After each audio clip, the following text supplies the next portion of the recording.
कांग्रेस के गवर्नमेंट में कांग्रेस को लोगों ने देखा था, उसके विकल्प के तौर पर बीजेपी को चुना था। 10 साल हो गए हैं सरकार को। 10 साल के बाद अगर आप कांग्रेस को ब्लेम कर रहे हो किसी सिस्टम के लिए, तो ये अनुचित है। माननीय प्रधानमंत्री नरेंद्र मोदी जी को जो मैंने देखा है, उसके अकॉर्डिंग मुझे जितने अभी देखे हैं उसमें वही सूटेबल लगते हैं। अभी के परिप्रेक्ष्य में देखें हम लोग तो अभी सबसे अच्छा कैंडिडेट नरेंद्र मोदी जी दिखते हैं। तो ना हमारे गांव में अभी भी अगर लाइट ऑफ होती है तो 2 डेज 3 डेज 1 वीक तक लाइट ऑफ होती है। प्रॉपर ना हमारे गांव हॉस्पिटल है, ना सड़क है।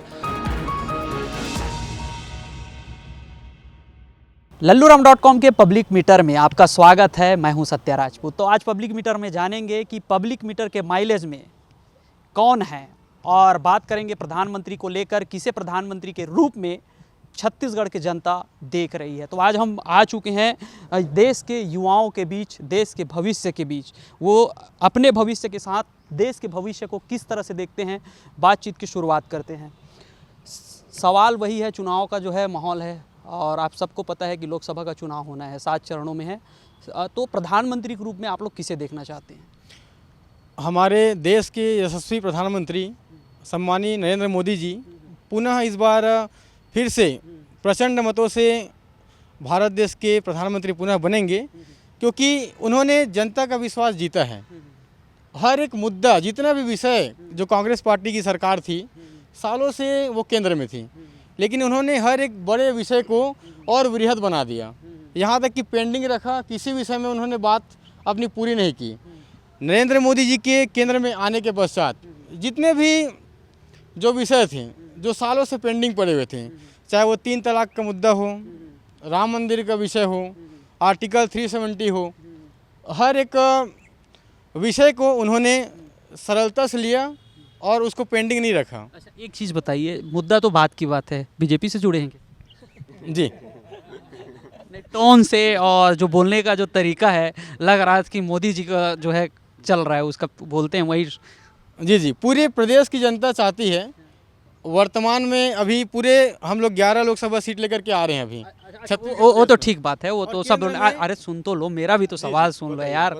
अब मैं सवाल ही नहीं करूंगा तो आप बोलते रह जाओगे। बीजेपी से जुड़े हो, अब मैं समझ गया कि आप तो भाई बीजेपी से जुड़े हैं तो बीजेपी का पक्ष रखेंगे, लेकिन एक मतदाता है इसलिए आपसे भी बात कर रहे हैं हम लोग। आपके पास फिर आएंगे। देश के भविष्य हैं, देश में अपना भविष्य कहाँ देख रहे हैं आप? मैं अपने साथ अपने देश को भी देखना चाहूँगा, ऐसी जगह पे जहाँ पे किसी के पास गरीबी, मजबूरी, भूखमरी और जो ग्लोबल वार्मिंग और जो पर्यावरण के मुद्दों पे जो हम अभी संघर्ष कर रहे हैं, उससे थोड़ा ऊपर जाएं और एक स्टेबल, एक सस्टेनेबल डेवलपमेंट के तरफ अपने देश को लेके जाएं, वहाँ देखना चाहता हूँ। जी, कौन से पार्टी के हाथों में अपना भविष्य आप सेफ समझते हैं? ऐसा तो पार्टी नहीं बोल सकते, लेकिन अभी तक पिछले 2 कार्यकाल में जो बीजेपी को और माननीय प्रधानमंत्री नरेंद्र मोदी जी को जो मैंने देखा है, उसके अकॉर्डिंग मुझे जितने अभी देखे हैं उसमें वही सूटेबल लगते हैं। अगले मुद्दा क्या होना चाहिए आपके अनुसार? भाई देखिए, राजनीति वाले हैं, वो अपना राग गा लेते हैं। हाँ, आपको जो है प्रलोभन के जो है बाण फेंक देते हैं, शिकार भी हो जाते हैं। लेकिन तो आप लोग पढ़े लिखे हैं, तो आप लोगों की सोचने समझने की क्षमता बिल्कुल अलग है। तो ऐसे में मुद्दा क्या होना चाहिए, बताइए। मुद्दा वही है कि पहले तो बेरोजगारी, और उससे सब मेरे अकॉर्डिंग मैं अपना मत दूं तो सबसे पहले जनसंख्या वृद्धि पे बहुत कानून वगैरह लाएं, ताकि जो है हमारे देश का अगर भविष्य है, तो अगर बहुत ज़्यादा पॉपुलेशन रहेगी तो किसी भी चाहे की स्कीम हो, कुछ भी चीज़ हो, वो हम फुलफिल नहीं कर पाएंगे। अच्छा, कहने बस ना रहे, दीवार में ना लिखे हम दो हमारे दो, वो फॉलो भी अच्छे से होना चाहिए। हम दो हमारे दो बस लिखने का हो गया है। भाई दुखी क्यों है ये बता? हैं अब ऐसे हंसते हुए अच्छा लगता है यार, क्यों दुखी, क्या सोच रहे थे बताओ? गर्लफ्रेंड ख्याल में आई थी? नहीं नहीं है, पक्का। चुनाव की बात करें, यही दुख है। ना तो ख्याल क्या है मन में? कुछ नहीं सर। चुनाव का कुछ सोच रहे थे कि देश का सोच रहे थे कि अपने भविष्य? सोच रहे थे सर। पहले कोई युवा है जो देश के बारे में सोच रहे, क्या सोच रहे थे?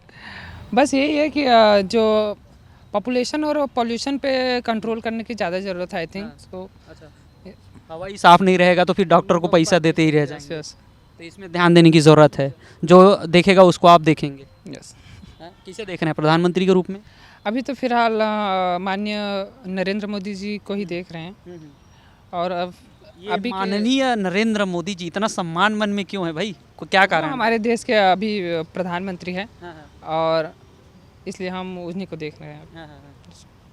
अच्छा, क्या करते क्या? मैं अभी फ़िलहाल टीचिंग के लिए प्रिपरेशन कर रहा हूँ। अच्छा, टीचिंग के लिए कि नौकरी के लिए? टीचिंग के लिए। अच्छा, पढ़ाना चाहते हैं? यस। कहाँ पढ़ाना चाहते हैं? सरकारी, प्राइवेट?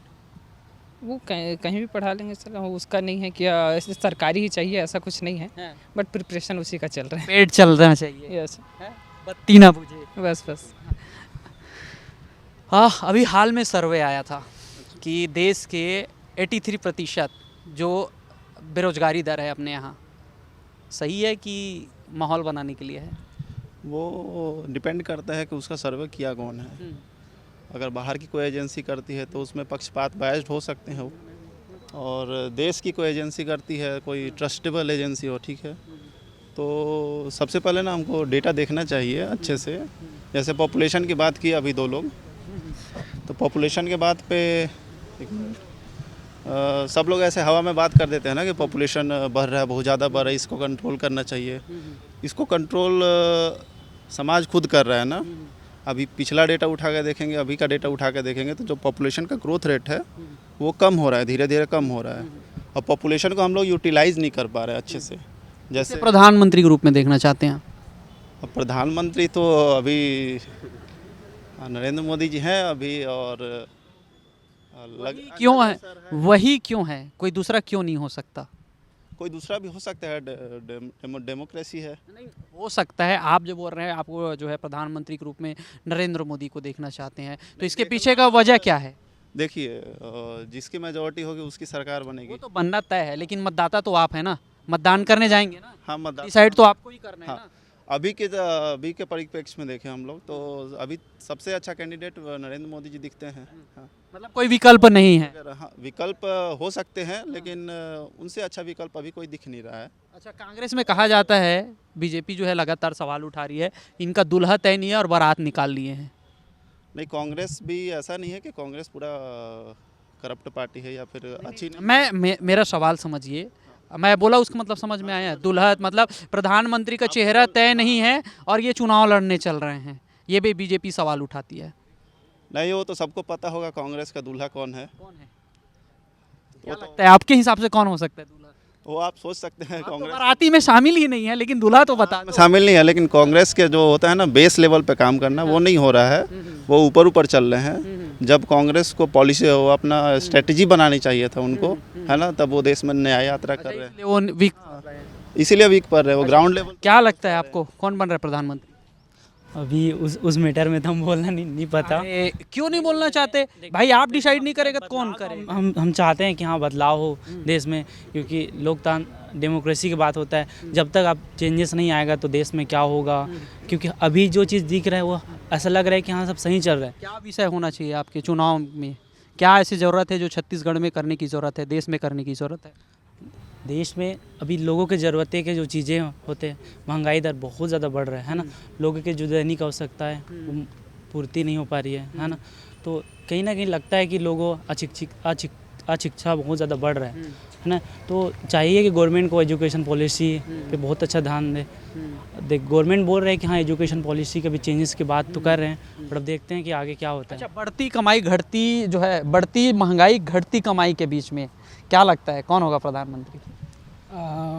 इसमें तो मतलब पहले तो ये बोलना चाहूँगा कि मतलब गवर्नमेंट तो चेंज होनी चाहिए, और इसका एक रीज़न ये होता है कि लास्ट गवर्नमेंट क्या क्या किए हैं, क्या डील किए हैं, कितना करप्ट किए, ये पता नहीं चलता। अगर सेम गवर्नमेंट चलते जाएगी तो जो विपक्षी होता है फिर वो भी वीक पड़ जाता है। ठीक है, ये जो हवा चल रही है कि मोदी मोदी मोदी मोदी, तो ये जो है क्रिएट किया हुआ है कि जन के बीच में ये लहर है? एक तो लगता है कि मतलब ये क्रिएट किया हो करके, जैसे कि हमारा जो है कांकेर लोकसभा आती है, उसमें लास्ट टाइम जो सांसद बने थे वो 5 ईयर में लास्ट टाइम केवल चुनाव टाइम ही आए थे, उसके बाद 5 साल वो गायब थे। तो उनको एक फेस लेके हम दे नहीं सकते ना कि वो गांव में डेवलप ही नहीं हो रहा और कैसे वोट दे दें। है ना। जैसे कि हमारे मतलब गांव की बात करें तो ना हमारे गांव में अभी भी अगर लाइट ऑफ होती है तो 2 डेज 3 डेज से 1 वीक तक लाइट ऑफ होती है प्रॉपर। ना हमारे गांव में हॉस्पिटल है ना सड़क है। और अगर बात करें रोज़गार की, जैसे रोज़गार गारंटी की बात करते हैं तो वहाँ भी क्या होता है कि 120 डेज़ की बात होती है, लेकिन 1 वीक भी चल पाती है, वो भी नहीं चल पाती है ना। और एजुकेशन तो इतना ज़्यादा डफ है कि कहीं पे हमारे गांव की स्कूलों में बिल्डिंग्स वगैरह गिर जाते हैं। 10th क्लास तक की स्कूलें हैं तो वहाँ पे भी बच्चे मतलब एजुकेशन के लिए बाहर जाना पड़ता है। 21वीं सदी में चांद की बात करते हैं और यहाँ स्कूल ही गिर रहे हैं बच्चों के। स्कूलें गिर रहे हैं, हाँ। महिलाओं के मुद्दा में हम लगातार बात कर रहे हैं, पुरुष ही बात करते हैं, महिलाएं ज़्यादा सामने नहीं आ पा रही हैं। आपसे हम समझना ये चाह रहे हैं कि भाई लोकसभा का चुनाव है, प्रधानमंत्री तय करना है, तय करने वाले आप ही लोग हैं, किसे देख रहे हैं प्रधानमंत्री के रूप में? प्रधानमंत्री के रूप में अभी तो सोचेंगे ना उसके बारे में। खैर अभी काम देख रहे हैं कि कैसा काम, जिन्होंने अच्छा काम किया उसी के अकॉर्डिंग वोट करेंगे कि किसको चुनना है। अच्छा, देश में जो है महिलाओं के लिए क्या क्या काम करने की ज़रूरत है? महिलाओं के लिए तो काम कुछ किया ही नहीं गया अभी तक। वो जो बोलते हैं ना महिलाओं के अधिकार के लिए, तो महिलाओं के अधिकार की तो लोग सिर्फ बातें करते हैं लेकिन ग्राउंड लेवल में कुछ हुआ नहीं है। तो मुझे लगता है कि महिलाओं के लिए तो बहुत सारा अभी काम बाकी है। अच्छा, महिला दिवस के दिन एक नारियल दे दो, फूल दे दो और ट्विटर सोशल मीडिया में डाल दो कि महिला का अधिकार की बात करो, इतना ही होता है कि कुछ होता है? बिल्कुल सही आप बोल रहे हैं, उतना ही होता है। और सिर्फ ट्विटर में ही दिखाया जाता है कि महिलाओं के लिए चीज़ें की जा रही है लेकिन होता कुछ नहीं है। ग्राउंड लेवल में तो बिल्कुल कुछ भी चीज़ें दिखती नहीं कि महिलाओं के लिए ये बस दिखाया जाता है कि महिला के लिए सशक्तिकरण ये करना वो करना, लेकिन होता कुछ नहीं है जी। तो आपके ख्याल से प्रधानमंत्री कौन बनेंगे? मैं पहले भी सवाल कर रहा हूँ, अब भी वही कर रहा हूँ। आप चाहे बीजेपी से ले सकते हैं, चाहे अन्य पार्टी से, चाहे गठबंधन, इंडिया गठबंधन, कौन है मतलब अभी? मैं ये बताऊंगी कि ये पार्टी का सवाल स्टूडेंट्स से तो पूछा नहीं जाना चाहिए। और दूसरी बात ये है कि अगर देखा जाए तो मैं तो नरेंद्र मोदी जी को देखती हूँ अभी। नरेंद्र मोदी तो उन्होंने अच्छा काम किया है अभी तक, जितना कांग्रेस और आम आदमी पार्टी जो भी है उसके अकॉर्डिंग देखा जाए तो मोदी जी अच्छा काम कर रहे हैं, तो मैं उन्हीं को वोट दूंगी, बीजेपी को ही। अच्छा, तो उनके कौन कौन से काम आपको अच्छा लगे? उन्होंने महिलाओं के लिए, जैसे कि ये महिलाओं के लिए उन्होंने बहुत सारे काम किए, मुझे उतने याद नहीं आ रहा है क्योंकि मैं स्टूडेंट हूँ तो उतना चीज़ें ले नहीं पाई हूँ। सिलेबस पढ़े कि राजनीति? बिल्कुल बिल्कुल, अपना सिलेबस अभी पढ़े। देश के बारे में भी सोचना पड़ेगा। मेन चीज़ मैं बोलना चाहूँगी कि सबसे ज़्यादा ज़रूरी है रोज़गार हम लोगों के लिए। जो अभी आज की युवा पीढ़ी और जो भी स्टूडेंट महिलाएं हैं उनके लिए रोज़गार सबसे ज़्यादा ज़रूरी मुद्दा है, उसके अलावा और कुछ नहीं। जो कि इसके बारे में कोई बात नहीं करता है रोज़गार के बारे में, तो उसकी जरूर बात होनी चाहिए। 3 और यहाँ पे लोग मौजूद हैं, उनसे समझते हैं कौन होगा प्रधानमंत्री। जैसे कि भारत में पार्लियामेंट्री सिस्टम है तो पार्लियामेंट्री सिस्टम में पहले हम रिप्रेजेंटेटिव को चुनेंगे, उसके बाद प्रधानमंत्री को डिसाइड करना चाहिए, ये सिस्टम होना चाहिए। वही होता है भाई, देखिए वोट आप ही देंगे, आप चाहे बीजेपी को दें या कांग्रेस को दें, अब वो चुन के जाएंगे। तो हमसे यही जानना चाह रहे हैं कि भाई हम डिसाइड कर लेते हैं ना पहले से कि हमें किसे वोट देना है, तो हम वो नहीं पूछ रहे हैं, हम आपसे इतना ही पूछ रहे हैं कि कौन होगा प्रधानमंत्री। मेरे हिसाब से जैसे मुझे लोकतांत्रिक व्यवस्था भारत में जैसे संसदीय प्रणाली है तो मैं इन चीज़ों पे बात नहीं करूंगा क्योंकि मैं राजनीति करेंगे। क्यों नहीं करना चाहती ये बताइए। क्योंकि मैं राजनीतिक विज्ञान का विद्यार्थी हूँ और भारत में जो व्यवस्था है, लोकतांत्रिक व्यवस्था है, वो संसदीय प्रणाली है। तो संसदीय प्रणाली में अगर हम बात कर रहे हैं कि पहले प्रधानमंत्री कौन होगा तो गैर वाजिब होगा और व्यवस्था के खिलाफ होगा। अगर हमारे यहाँ अध्यक्षात्मक मॉडल होता तो इस चीज़ पे बात करना बेहतर होता। ये चीज़ तय तो बहुमत के आधार पे ही होता है ना जी, बहुमत के आधार पर ही तय होगा, सामने बैठ के करेंगे। ये एक सिद्धांत है, इस सिद्धांत का हमको पालन करना पड़ेगा। और अगर इस तरह हम बात कर रहे हैं कि एक पर्टिकुलर बंदे को हम प्रधानमंत्री के लिए प्रोजेक्ट कर रहे हैं, उससे अच्छा है कि एक सिस्टम में बदलाव करें। आप संसदीय व्यवस्था, लोकतंत्र है, लोकतंत्र में सबका अपना अधिकार है और आपको भी वही अधिकार है। मतदाता आप ही हैं, जो आप तय करेंगे वही होना है। एक वोट के वैल्यू उतना ही है, सभी व्यक्ति का वोट एक समान है। तो इसलिए हम आप लोग के बीच आए हैं, आपके बीच हम जानना चाह रहे हैं कि जो बातें हो रही हैं चुनाव को लेकर, चुनाव चर्चा है, तो लोगों का रुख क्या है। जैसे लास्ट टाइम का जो जैसा था कि भाई कांग्रेस के गवर्नमेंट में कांग्रेस को लोगों ने देखा था, उसके विकल्प के तौर पर बीजेपी को चुना था। 10 साल हो गए हैं सरकार को। 10 साल के बाद अगर आप कांग्रेस को ब्लेम कर रहे हो किसी सिस्टम के लिए तो ये अनुचित है। अच्छा, राजनीति विज्ञान के छात्र हैं, 10 सालों में क्या काम पसंद आया बीजेपी का और क्या नहीं आया। उज्ज्वला योजना है गरीबों को देने के लिए, स्वच्छ भारत स्कीम है, इंफ्रास्ट्रक्चर के लिए जो काम किया गया है वो काबिले तारीफ़ है। गवर्नमेंट ने जो किया है, जनधन, डिजिटल इंडिया पे जो काम किया गया है, ये सब चीज़ें बहुत अच्छी है। इसके बावजूद जो सरकार से जहाँ हमारी इच्छा थी कि महंगाई, सेविंग आज 45 साल के सबसे न्यूनतम स्तर पर है। महंगाई तो सेविंग नहीं होने के कारण महंगाई का दोहरा प्रभाव ये है कि हमारी इनकम तो बढ़ ही नहीं रहे, सेविंग भी हमारे घट रहे, तो दोहरा मार है महंगाई का। तो महंगाई से लोग तो परेशान हैं। और जैसे अगर हम आगे बढ़ना चाहते हैं, 5 ट्रिलियन इकोनॉमी बढ़ाना चाहते हैं, तो 5 ट्रिलियन इकोनॉमी बढ़ने के साथ हमको ये भी देखना पड़ेगा कि अमीरों और गरीबों के बीच जो खाई बढ़ रही वो कम हो। क्योंकि ऐसा पहली बार हुआ है इतिहास में, इतने सालों में, आज़ादी के 75 साल बाद, कि अमीरों और गरीबों के बीच भारत में खाई बढ़ रही है। और जो वर्ल्ड बैंक के जो चीफ इकोनॉमिस्ट थे कौशिक बसु, उन्होंने लिखा है कि आप 5 ट्रिलियन इकोनॉमी बना के चाहते क्या हो आप। हम सिर्फ, हमारा उद्देश्य अभी कहाँ रह रहा है कि हम देख कहाँ रहे हैं कि हम जर्मनी को पीछे छोड़ें और उससे आगे बढ़ें। लेकिन क्या हमारा ध्यान इस तौर पर है कि भाई जो संसाधन हम 5 ट्रिलियन के तौर पर बना रहे हैं, उसका वितरण क्या समान हो रहा है। वितरण ही जो चीज़ है वो न्याय सुनिश्चित करेगी। और राजनीतिक विज्ञान का जो विद्यार्थी हूँ, उसके हिसाब से मुझे लगता है कि न्याय किसी भी समाज की सबसे प्रभावी और पूर्व शर्त है। और एक लोग हैं, उनसे जानेंगे। एक ही सवाल है, किसे प्रधानमंत्री के रूप में देखना चाहते हैं? सर, अगर अपोजिशन की तरफ से अगर फेस डिक्लेयर कर दें तो ज़्यादा बेहतर तरीके से हम लोग चुनाव कर पाएंगे। और अभी एक ही पार्टी ने अपना फेस डिक्लेयर किया है, बीजेपी ने, एनडीए ने, तो इस पे हमको चुनाव करना थोड़ा सा मुश्किल है। अब वोटिंग के दिन तक वेट करेंगे, अगर अपोजिशन से फेस डिक्लेयर हो जाए तो ज़्यादा बेहतर रहेगा। तो देखिए, आज युवाओं के बीच पहुंचे थे और हम जान रहे थे कि पब्लिक मीटर के माइलेज में कौन है। इसका मतलब ये है कि हम प्रधानमंत्री के रूप में जनता किसे देखना चाहती है, इसे जानने के लिए हम आज जो है युवाओं के बीच पहुंचे थे, देश के भविष्य के बीच पहुंचे थे। वो देश के भविष्य के बारे में क्या सोचते हैं, चुनाव के क्या क्या मुद्दे हो सकते हैं, इनको लेकर हमने बातचीत की। आज के लिए इतना ही, फिर किसी अन्य मुद्दों के साथ किसी अन्य जगहों में फिर मिलेंगे। जय जवाहर।